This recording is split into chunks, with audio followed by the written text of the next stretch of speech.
नमस्कार केमन आছেন সবাই বেঙ্গলি ফুড ব্লগ চ্যানেল এবং ফেসবুক পেজে আপনাদের স্বাগত জানাই। আজকে চলে এসেছি আবারও একটি নতুন রেসিপি নিয়ে। আজকে রেসিপি দেশি বেগুনের ভাজা। তো কিভাবে বেগুন ভাজা বানাতে হয় তার রেসিপি আজ আমি তোমাদের কাছে শেয়ার করব। তো চলো বেশি দেরি না করে ভিডিওটি শুরু করা যাক। ভিডিওটি প্রথম থেকে শেষ পর্যন্ত দেখতে থাকো।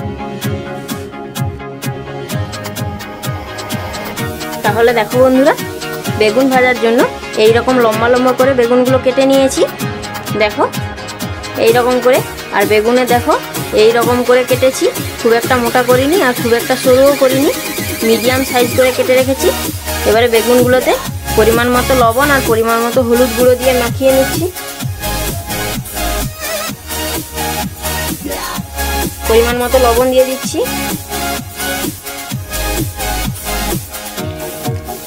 এবারে পরিমাণ মতো হলুদ গুঁড়ো দিয়ে দিচ্ছি।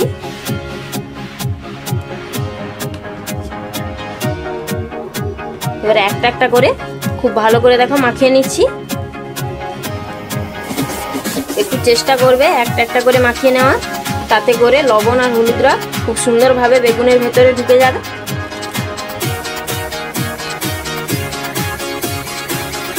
তোমরা যদি 5 মিনিট বা 7 মিনিট আগে থেকে লবণ হলুদ মাখিয়ে রাখতে পারো তাহলে কিন্তু আরও ভালো হয়।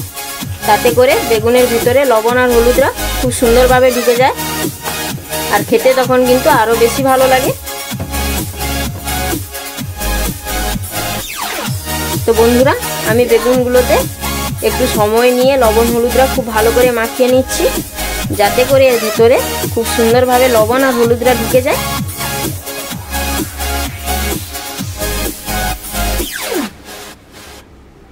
তো দেখো বন্ধুরা, বেগুনগুলোতে খুব ভালো করে লবণ হলুদ মাখিয়ে নিয়েছি। এটা আমার একদম কমপ্লিট হয়ে গেছে। এবারে এটা আমি সাইডে রেখে দিচ্ছি। তো দেখো, বেগুন ভাজা বানানোর জন্য আগে থেকেই আমি মশলা বেটে রেখেছি। এখানে পেঁয়াজ বাটা আর এখানে লঙ্কা বাটা। এতে আর কিন্তু কোনো বেশি এক্সট্রা মশলা খরচ নেই, পেঁয়াজ আর লঙ্কা বাড়লেই হবে। তো চলো এটা সাইডে রেখে দিচ্ছি। তো দেখো, গ্যাসে ওভেনে আমি কড়াইটা বসিয়ে দিয়েছি, গ্যাসটা জ্বেলে দিয়েছি। কড়াইটা হালকা গরম হয়ে গেছে। এবারে আমি দিয়ে দেব পরিমাণ মতো সরষের তেল। আমি পুরো বেগুনটা কিন্তু সরষে তেলে ভাজা করব। তোমরা চাইলে এখানে সাদা তেলও ব্যবহার করতে পারো, কিন্তু সরষে তেলে ভাজলে বেগুন ভাজাটা খেতে একটু বেশি ভালো লাগে। তেলটা খুব বেশি গরম করতে হবে না, হালকা গরম করলেই হবে। যেহেতু এটা বেগুন ভাজবো তাই খুব বেশি গরম করতে হবে না। তেলটা হালকা গরম হয়ে গেছে দেখো। এবারে আমি একে একে বেগুনগুলো দিয়ে দিচ্ছি।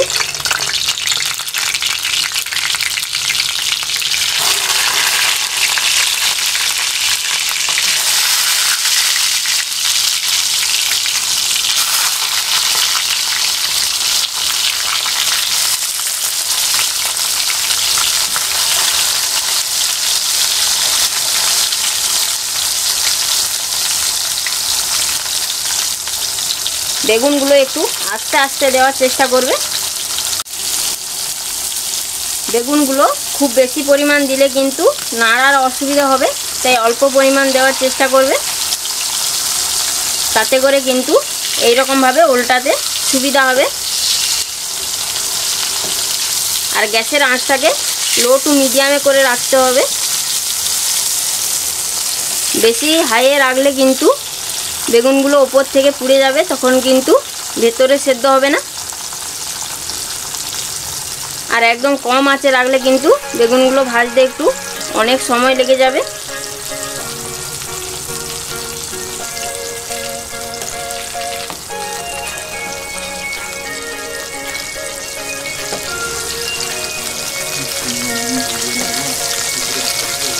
আমি একটু সময় নিয়ে ভেজে নিচ্ছি। দেখো আস্তে আস্তে করে ভাজছি,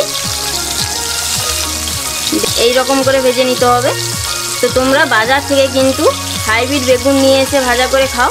একবার এই রকম দেশি গাছের বেগুন ভাজা করে খেয়ে দেখবে, এর টেস্টটা সম্পূর্ণ আলাদা আর এটা খেতেও কিন্তু খুবই ভালো লাগে। দেখো আমি এপির ওপির ভালো করে নাড়তে থাকছি অনবরত, না হলে কিন্তু এক পাশ পুড়ে যাবে আর এক পাশ কিন্তু হবে না।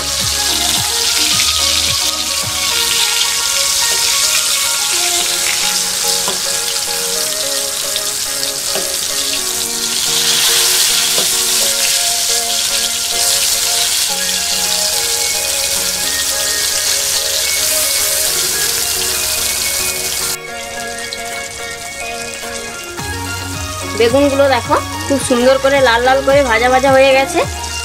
এবারে আমি একে একে বেগুনগুলো তুলে নেব। একে একে আস্তে আস্তে করে বেগুনগুলো আমি তুলে নিচ্ছি। এই একই তেলে আর যে বেগুনগুলো আছে সেই বেগুনগুলোকে ভেজে নেব। বাকি যে বেগুনগুলো আছে সেগুলো দেখো কড়াইতে দিয়ে দিচ্ছি আস্তে আস্তে করে।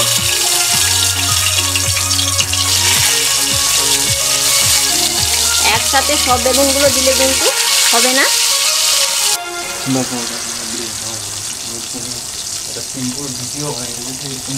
একসাথে আমি সব বেগুনগুলো দিইনি, তাতে করে কিন্তু নাড়তে অসুবিধা হয়, তাই অর্ধেকগুলো দিয়েছি আর অর্ধেকটা আছে।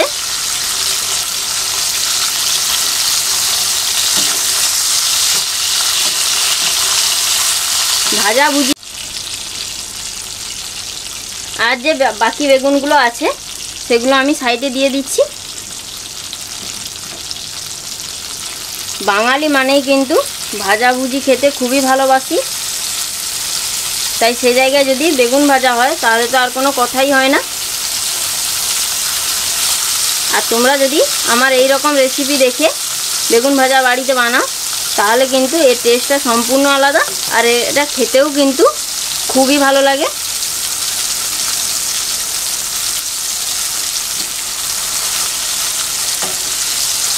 দেখো আমি অনাব্রত কিন্তু নেড়ে চেড়ে বেগুনগুলোকে ভেজে নিচ্ছি।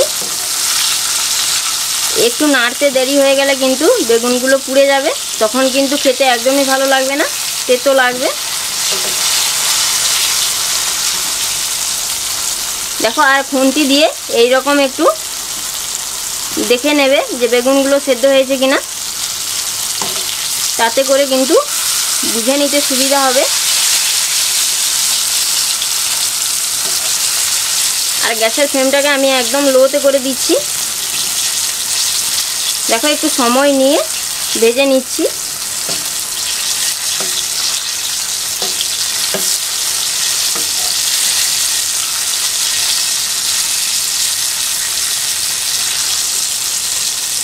দেখো এই বেগুনগুলো ভাজা হয়ে গেছে, আমি খুন্তি দিয়ে দেখে নিচ্ছি। দেখো এই রকম করে বেগুনগুলো ভাজা হয়ে গেছে, আমি এবার তুলে নিচ্ছি।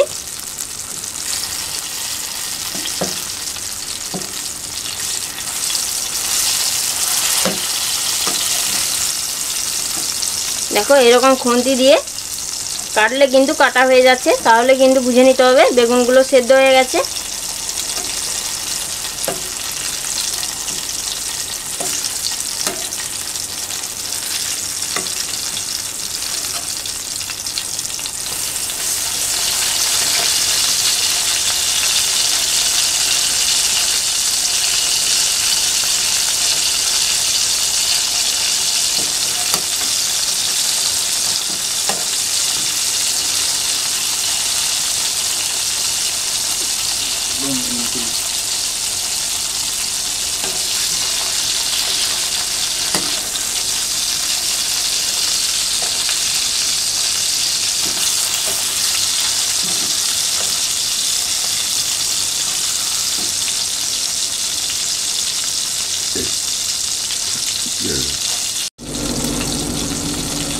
দেখো সব বেগুনগুলো ভাজা হয়ে গেছে। এবারে আমি বেগুনগুলো একটা প্লেটে তুলে নিচ্ছি। আগে যে বেগুনগুলো তুলেছিলাম সেই একই সাথেই তুলে নিচ্ছি। এবারে এই তেলে আমি কিন্তু মশলার সাথে বেগুনগুলোকে আবার মাখিয়ে নেব। তো তেলটা একটু বেশি হয়ে গেছে, এবারে আমি তেলটা অল্প কমিয়ে নিচ্ছি। তো দেখো অল্প পরিমাণ তেল নিয়েছি। এবারে এই তেলে আমি পেঁয়াজ বাটা লঙ্কা বাটা একসাথে দিয়ে দিচ্ছি। এবারে একটু কষিয়ে নিচ্ছি দেখো তেলে, তাতে করে কিন্তু পেঁয়াজটা খুব ভালো করে ভাজা হয়ে যাবে আর লঙ্কাটাও কিন্তু খুব ভালোভাবে মরে আসবে। গ্যাসের ফ্লেমটাকে লো টু মিডিয়ামে করে এইভাবে আমি একটু ভেজে নিচ্ছি, তাতে করে পেঁয়াজের কাঁচা গন্ধ আর লঙ্কার যে কাঁচা গন্ধটা থাকে সেটা চলে যাবে।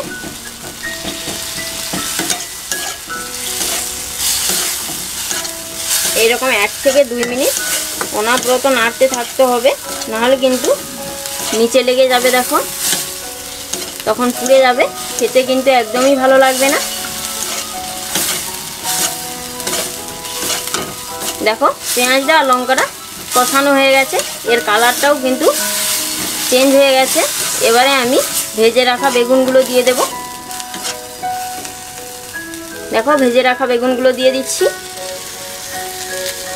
এবারে আস্তে আস্তে করে বেগুনগুলোকে মাখিয়ে নিচ্ছি। আগে থেকে বেগুনগুলো ভাজা হয়ে আছে, সেদ্ধ হয়ে আছে, তাই ভেঙে যাবে, তখন কিন্তু খেতে একদমই ভালো লাগবে না। দেখো মাখানো হয়ে গেছে।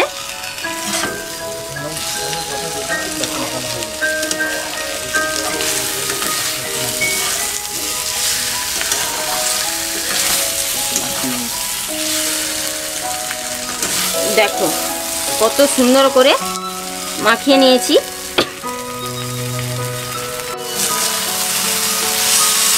দেখো মশলাটা মাখানো হয়ে গেছে প্রায়। দেখো আস্তে আস্তে করে মশলাটা মাখাচ্ছি। মশলাটা মাখানো হয়ে যাওয়া মানে বেগুন ভাজা একদম কমপ্লিট হয়ে যাওয়া। দেখো বেগুন ভাজাটা একদম কমপ্লিট। এটা কত সুন্দর হয়েছে দেখো। এটা দেখতে যতটাই সুন্দর, খেতে কিন্তু আরও বেশি সুন্দর লাগে। এটা ভাত, রুটি বা লুচি যার সাথেই খাবে কিন্তু তার সাথেই জমে যাবে। তো তোমরাও বাড়িতে বানিয়ে খেতে পারো। তো ভিডিওটি আর বড় করব না, এখানেই শেষ করছি। সবাই ভালো থাকবেন, সুস্থ থাকবেন, সাবধানে থাকবেন, নিজের এবং পরিবারের খেয়াল রাখবেন। যদি ভিডিওটি ভালো লাগে অবশ্যই কমেন্টে জানাবেন, লাইক ও শেয়ার করবেন, চ্যানেলটি সাবস্ক্রাইব করবেন, পেজটি ফলো করবেন। আবারও ফিরে আসবো এক নতুন রেসিপি নিয়ে। নমস্কার।